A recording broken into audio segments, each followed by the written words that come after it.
پھر اسی طرح ایک اہم اور بہت نمایاں اصول وہ یہ ہے کہ دیکھیے ہمارا ایگزامینیشن سسٹم ہر کوئی جانتا ہے کہ وہ ریٹن فارم میں ایگزام دینے کا ہے. ہماری اٹینڈنس ریکارڈ وہاں نہیں ہوگا. ہم جو کچھ ہوں گے اپنی تحریر یا لکھائی کے آئینے میں ہوں گے.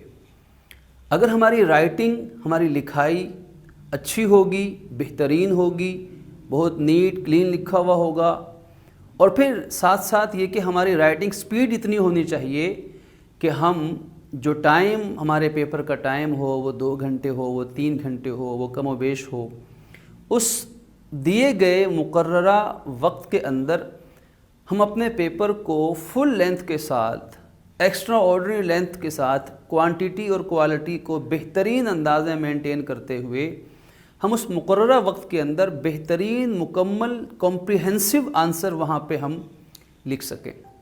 اس کے لیے رائٹنگ کا اچھا ہونا بھی ضروری ہے، اور پھر رائٹنگ سپیڈ کا ٹھیک ہونا بھی ضروری ہے، اور پھر اس کے ساتھ ساتھ پیپر پریزنٹیشن کا ہمارے ایگزام پر، ہمارے نمبروں پر، ہمارے گریڈز پر بہت اہم اور گہرا اثر مرتب ہوتا ہے. اس لیے اپنی پریزنٹیشن بھی ساتھ ساتھ ٹھیک کرتے جائیے. اس موقع پہ طلباء ایک یوں کہہ لیجئے کہ پڑھائی یا محنت میں لگنے کی وجہ سے ایک چیز کو اگنور کر رہے ہوتے ہیں، وہ ہے لکھائی، رائٹنگ، پریزنٹیشن. کیونکہ زیادہ زور یا توجہ ہوتی ہے چیز کو میمورائز کرنے پہ، چیزوں کو یاد کرنے پہ، ریویژن کرنے پہ.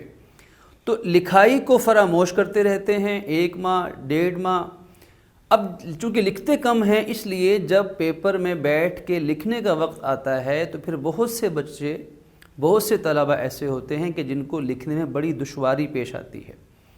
اور ایسا عموماً دیکھا گیا ہے کہ پہلے 1-2 پیپرز تو صرف اپنی لکھائی کو ٹھیک کرنے میں، لکھنے کی عادت دوبارہ ڈالنے میں ہی گزر جاتے ہیں. تو پہلے 1-2 پیپرز کے اندر رائٹنگ سپیڈ بھی کم ہوتی ہے، رائٹنگ کی پریزنٹیشن میں بھی کمی آتی ہے. پھر جب وہ پریکٹس ہوتی ہے تو پھر وہ 3rd-4th پیپر سے وہ باقاعدہ اچھے طریقے سے پیپر پریزنٹ کرتے ہیں. اس لیے ہم احتیاط کریں، اس چیز کو اگنور مت کریں. جتنا بھی وقت مل جائے 5 minute, 10 minutes, 15 minutes daily basis پر اپنی لکھائی کو، رائٹنگ کو سلو رائٹنگ کے ذریعے سے بھی آپ ٹھیک کرتے رہیے، اور پھر سپیڈ رائٹنگ کو امپروو کرنے کی، انکریز کرنے کی کوشش کرتے رہیے. ہم انشاءاللہ ان پوائنٹ سے متعلق اللہ پاک نے توفیق عطا فرمائی تو انشاءاللہ رائٹنگ کو کیسے امپروو کیا جائے، سپیڈ رائٹنگ کیسے امپروو کی جائے، پیپر پریزنٹیشن کیسی ہونی چاہیے، کیسے اسے امپروو کیا جائے، یہ تمام چیزیں انشاءاللہ آئندہ آنے والے ویڈیوز کے اندر ڈیٹیل کے ساتھ انشاءاللہ آپ سے شیئر کرنے والے ہیں.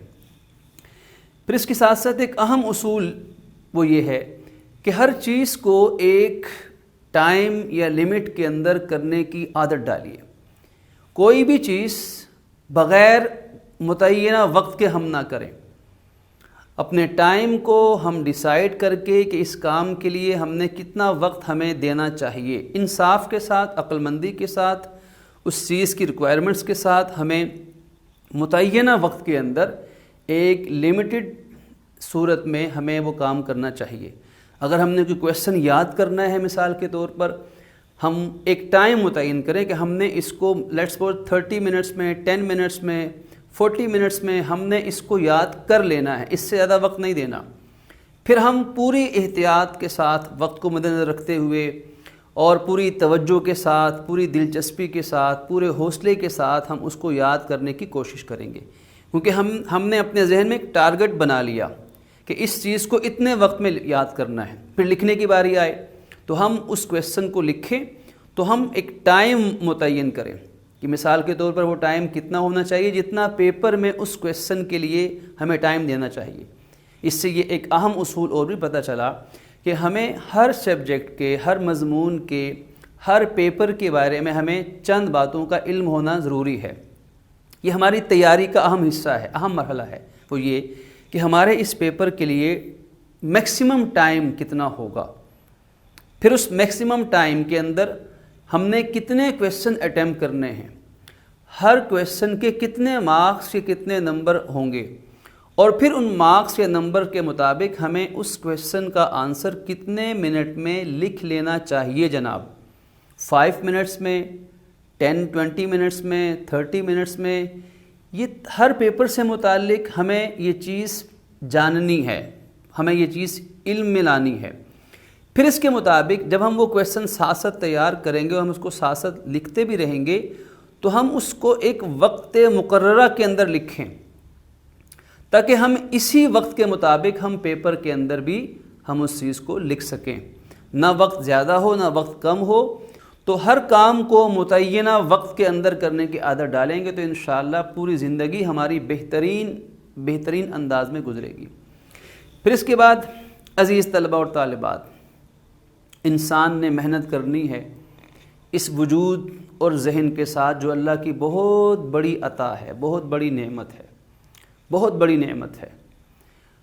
ہمیں اپنے پڑھائی کے اندر خاص طور پر جب ہمارے امتحانات قریب آ جاتے ہیں تو اکثر و بیشتر طلبہ، حتیٰ کہ وہ اسٹوڈنٹس بھی جنہوں نے پورا سال پورا سیشن کچھ نہیں پڑھا ہوتا، وہ بھی ان دنوں میں وہ یوں کہہ لیجئے کہ بس دیوانہ وار پڑھائی میں اور محنت میں لگ جاتے ہیں، اور جو ماشاءاللہ پہلے سے ہی پڑھنے والے محنتی طلبہ ہوں تو ان کی محنت بھی ڈبل ہو جاتی ہے۔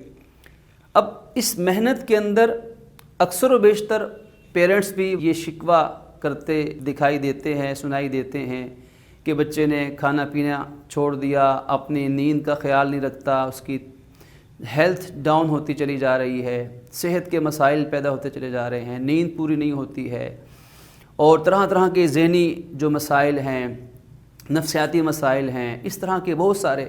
تو ان پرابلم سے بچنے کا آسان ترین ایک حل ہے کہ اپنی پڑھائی پر بھی نگاہ رکھیے اور اپنی صحت پر بھی، اپنی صحت کا خوب خیال رکھیے۔ اپنے امتحانات کے دنوں کے اندر اپنے کھانے پینے کا پہلے سے بڑھ کر خیال رکھیں، آپ کی نیند پوری ہونی چاہیے، آپ اپنے 24 گھنٹوں میں سے کوئی وقت ایسا ضرور نکالیں جس میں کوئی اچھی کوئی ہیلدی ایکٹیویٹی ضرور کریں، ذہنی یا جسمانی طور پر کوئی ایسی گیم، کوئی ہیلدی ایکٹیویٹی جس کے اندر ہم ذہنی طور پر جسمانی طور پر تر و تازہ رہیں، اپنی خوراک کا خیال رکھیں۔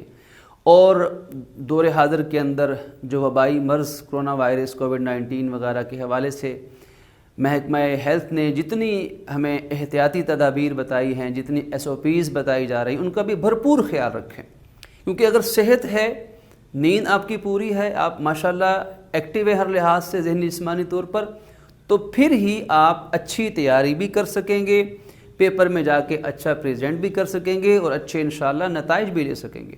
اس لیے ان دنوں میں اپنی صحت کا خیال ضرور رکھیے گا اور پہلے سے بڑھ کر رکھیے گا۔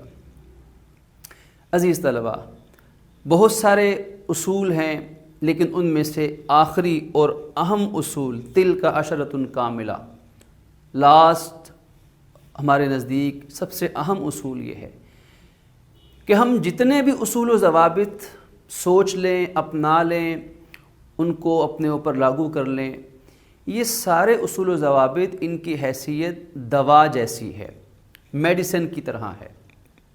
جب بھی کوئی انسان خدا نخواستہ بیمار ہوتا ہے تو میڈیسن یوز کرتا ہے، دوا استعمال کرتا ہے، لیکن یاد رکھیے صرف دوا کافی نہیں ہے، بلکہ دوا کے ساتھ ساتھ بندہ مومن کا اسلحہ یا ہتھیار، جس کو احادیث میں مومن کا اسلحہ قرار دیا گیا، وہ ہے دعا۔ تو دوا کے ساتھ ساتھ دعا بھی ہے۔ ہم نمازوں کی پابندی کریں اور پھر نمازوں کے بعد انشاءاللہ دعائیں ہوں گی، وہ بھی مقبول ہوں گی، دعاؤں کا اہتمام کریں۔ پھر بہت ساری ایسی دعائیں ہیں جو انشاءاللہ ہم کسی باقاعدہ ایک مستقل ویڈیو کے اندر آپ تک ان کو انشاءاللہ پہنچائیں گے۔ رب زدنی علما، اس دعا کا کیا فائدہ ہے، کیا اس کی جادوئی تاثیر ہے۔ رب اشرح لی صدری ویسر لی امری واحلل عقدۃ من لسانی یفقہوا قولی، اس دعا کی لازوال تاریخ ہے۔ اسی طرح رب یسر ولا تعسر وتممہ بالخیر وبک نستعین یا فتاح یا فتاح یا فتاح، اس دعا کا کیا اثر ہوتا ہے ہمارے اس تعلیمی میدان کے اندر۔ اللہم اغفر لی واختر لی، اے میرے رب تو خود میرے لیے انتخاب فرما صحیح جواب کا۔ اسی طرح نماز حاجت ہے۔ تو یہ جو اعمال ہیں، ان سے انشاءاللہ اللہ تعالیٰ کی مدد ہمارے شامل حال ہوگی، ہمارے وقت میں برکت پیدا ہو جائے گی۔ اس برکت کے ساتھ جب ہم چلیں گے تو انشاءاللہ اللہ کی مدد شامل حال ہوگی۔ ہماری بھرپور کوشش کے بعد جہاں ہماری کوشش جواب دے جائے گی وہاں اللہ کی رحمت انشاءاللہ ہمیں تھام لے گی ان دعاؤں کی برکت سے۔ تو دعاؤں کا بھی اہتمام کیجئے، اپنے والدین کو بھی راضی رکھیے، ان کی بھی خدمت کیجئے، ان کی بھی دعائیں لیجئے، اپنے خاندان کے بڑوں بزرگوں کا احترام دل و جان سے ایسا کیجئے کہ ان کی دل سے آپ کے لیے دعائیں نکل جائیں۔ یاد رکھیے گا عزیز طلباء، بچوں، ایک اہم بات کہ ایک دعا ماں باپ کی لگ جائے، ایک دعا کسی بڑے بزرگ کی لگ جائے، ایک دعا استاد کی لگ جائے تو اس انسان کا دو جہاں میں بیڑا پار ہو جاتا ہے۔ یہ دنیا کے چھوٹے چھوٹے امتحانات تو بہت چھوٹے سے ہیں، اللہ پاک انسان کے لیے سب سے بڑے بڑے امتحانات میں بھی کامیابی کا راستہ ہموار کر دیتا ہے۔ تو میری درد دل سے اپنے خالق اپنے رب سے یہ التجا ہے کہ آپ تمام بچوں کو، تمام بیٹوں اور بیٹیوں کو امتحانات کی بھرپور تیاری پورے شوق کے ساتھ، پورے جذبے کے ساتھ اور بہترین انداز میں صحت اور سلامتی کے ساتھ کرنے کی بھی توفیق عطا فرمائے، اور پھر امتحانات میں بہترین کارکردگی دکھا کر بہترین نتائج لینے کی بھی توفیق عطا فرمائے۔ انشاءاللہ بہت جلد نیکسٹ ویڈیو میں ایک اہم عنوان کے ساتھ آپ سے ملاقات ہوگی۔ تب تک کے لیے اللہ حافظ، اپنا بہت سا خیال رکھیے گا۔ والسلام ورحمۃ اللہ وبرکاتہ۔